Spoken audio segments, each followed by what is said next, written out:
Rebonjour à tous.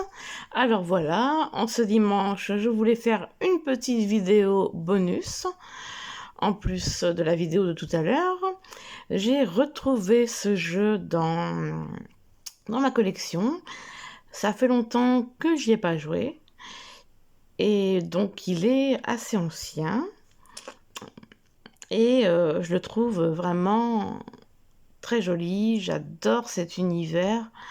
Tout ce qui est les fées, les créatures légendaires, tout ça, moi, j'adore. Franchement, il est magnifique. Donc, c'est l'oracle des êtres invisibles de la nature, Damien Jacquemet, auteur de l'oracle du Phénix et l'oracle des dragons vikings. Alors, voilà, il y a des petites étoiles. C'est sympa.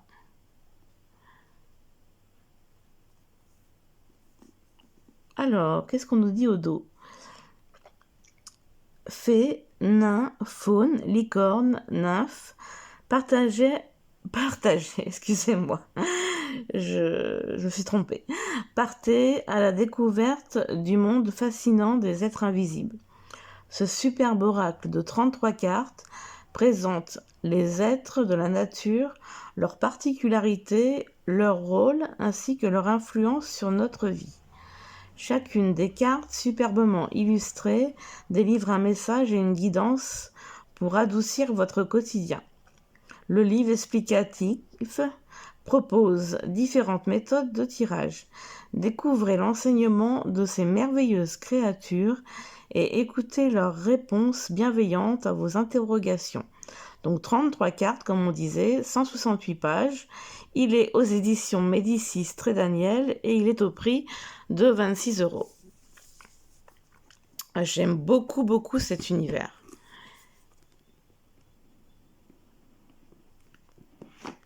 L'intérieur est comme ça, tout blanc. Voilà. Donc les cartes. Vous avez vu le dos. Donc on va voir ça après. Alors là, il y a encore des petites étoiles sur les côtés. Sympa. Donc alors, je pense que ce qui est dit au dos du bouquin, ça doit être la même chose. Déjà, vous allez voir, le bouquin est en couleur, magnifique. Comme je disais, il est de Damien. Oh là, je prononce mal les mots. Damien Jacquemet. Donc voilà, qu'est-ce qu'on va nous dire? Je cherchais, voilà, illustration d'Alexandre Honoré. C'est ce que je me demandais aussi. Alors, on a une introduction, comment se servir de l'oracle. On a les 33 cartes.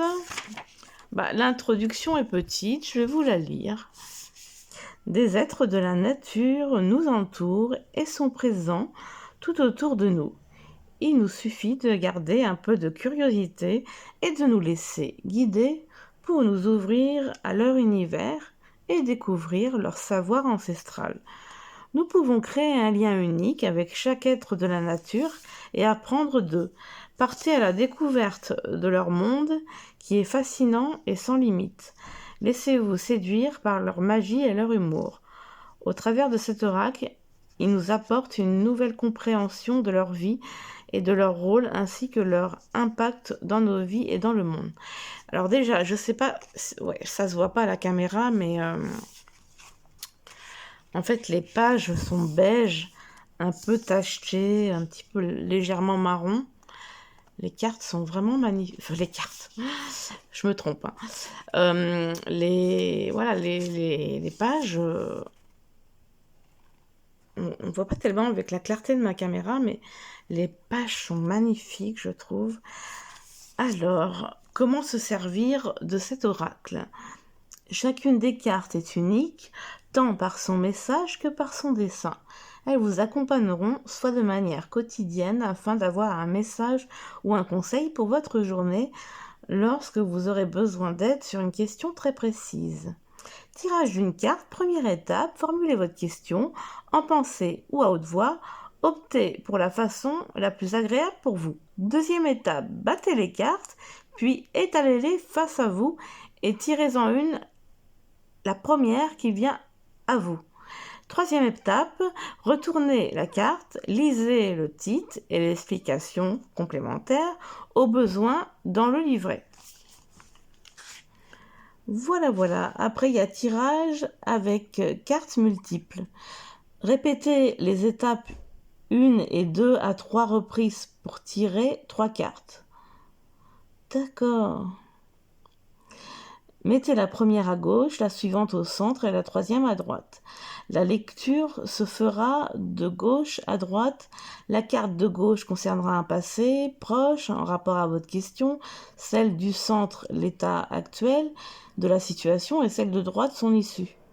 On a un peu ce qu'on retrouve d'habitude. Donc en fait, ils disent de répéter les étapes 1 à 3 reprises pour tirer 3 cartes. Oui, c'est ça. Donc je pense peut-être qu'on doit remélanger à chaque fois, c'est ça qu'ils veulent dire. Alors, ils parlent aussi de ces étapes-là, en fait. Alors, à chaque carte, peut-être, faut formuler une question en pensée ou à voix haute. Battez les cartes, tirez-en une, retournez la carte et lire le message. Donc voilà, vous voyez sur le gris, vous voyez un petit peu plus. Alors regardez-moi ça. On a l'illustration de la carte, presque pleine page, mais déjà super grande.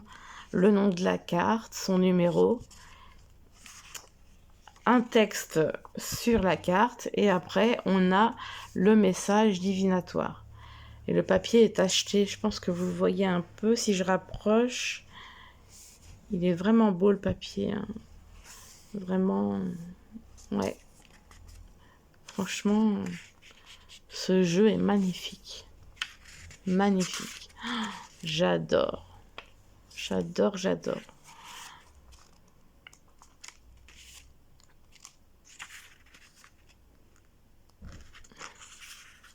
Alors j'aime bien vous présenter des nouveaux jeux et parfois des plus anciens.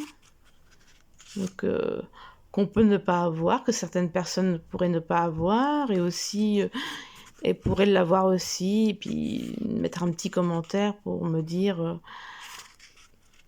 qu'est-ce que vous pensez de ce jeu. Je le trouve super chouette. Honnêtement, il est génial. Hop, je passe un peu vite parce que je vais vous montrer les cartes. Donc voilà, et puis on va en tirer une. Tac. Alors, à la fin, nous avons une biographie de l'auteur. On peut en apprendre davantage sur Damien, visiter son site internet, il y a l'adresse mail. Donc, il a fait l'oracle du Phénix et l'oracle des dragons vikings. C'est pas forcément ces oracles-là qui m'intéresseraient, mais ma foi, pour ceux qui aiment, j'essaye à tout prix de vous montrer ces belles pages belges tachetées, mais vraiment, ouais, c'est un jeu super sympa. J'aime bien tout ce qui est univers un peu légendaire, les fées, les gnomes, les anges, voilà, donc j'ai aussi beaucoup d'oracles sur les fées. Je me ferai un plaisir de vous les présenter. Donc maintenant, on va passer aux cartes. Alors, elles sont brillantes, vraiment. Les tranches sont neutres. Le dos est, ma foi, simple, mais sympa. Moi, j'aime bien. Ouais, vraiment très beau. Alors, elles sont pas dans l'ordre. Forcément, c'est un jeu que j'ai depuis un bail. Donc voilà, j'espère que vous voyez bien parce qu'on peut dire que ma caméra n'est pas au design, hein. Au design. Donc là, les Néades. Regardez-moi ça. C'est-il pas beau? C'est magnifique. Vraiment. Le riel. Les tritons.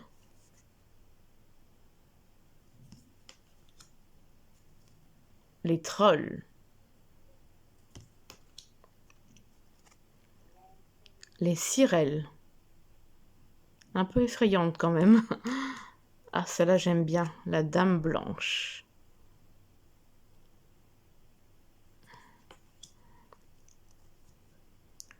Les fées de l'eau. La vestale. Les elfes. Alors il y a un peu de reflets comme elles sont vraiment brillantes. Les nymphes.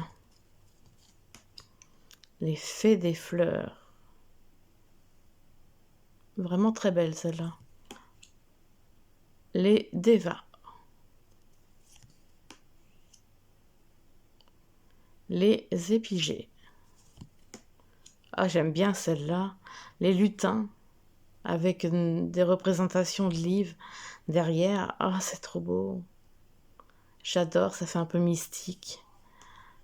La fée du feu. Ah, c'est pas ma préférée celle-là. Le phénix. Les dryades. Magnifique. Vraiment très beau. Ouais. Les géants. Oula, ça existerait, ça pourrait faire peur, hein. Voyons. Les gnomes. Ouais, elle est sympa celle-là. Un peu une tête effrayante, mais bon, à part ça, les couleurs, le vert derrière, vert des arbres est joli. Les farfadets. Les dragons. Les sylphes. Les feux follets. Joli. Les sirènes. Le gardien. Les licornes. Alors là, waouh, magnifique. Bah d'ailleurs, j'ai un jeu sur les licornes. Les salamandres. Les natouaouis. Très joli. Les ondines. Magnifique. Les nains. Les faunes. J'aime beaucoup ça, même si le personnage fait peur, mais j'aime beaucoup le paysage derrière, puis sa représentation avec une sorte de cape violette, là, c'est vraiment sympa. Les familiers. Et enfin, on termine par les vouivres. Donc voilà, c'est un jeu vraiment simple et très très beau. Donc voilà, on va tirer une petite carte pour connaître le message de la carte et le message divinatoire. Ah, il y en a une qui s'est retournée. Et ça tombe sur les fées de l'eau. Donc sur quelque chose, sur l'univers que j'aime, l'univers des fées. Donc ça tombe bien, les fées de l'eau. La 26.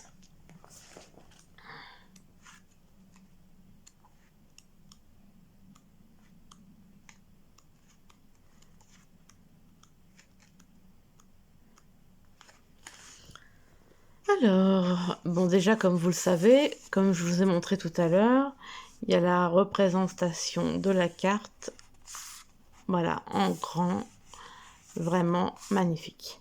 Alors, en travaillant avec les fées, on se rend vite compte qu'elles ont plusieurs facettes Et la fée de l'eau ne dérogue pas à la règle.